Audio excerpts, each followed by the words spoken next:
Hey guys, welcome to Retro Roller, and today we're smashing stuff with sledgehammers. Let's go! First up, we have the Dracorex toy. You can see it all right? No, okay. As you can see, now we're gonna hit it. Ready, set, go.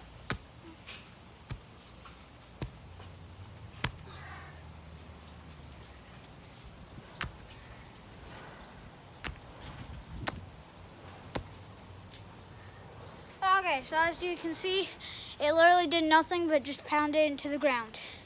Second item will be the free comic book. It's free, so I didn't spend any money on it. Ready, set, go.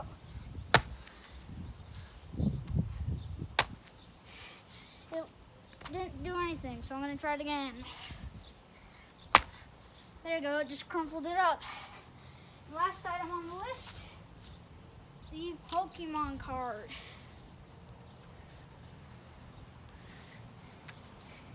Ready? Nope.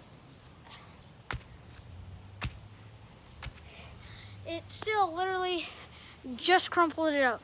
So, see you next time on Retro Roller.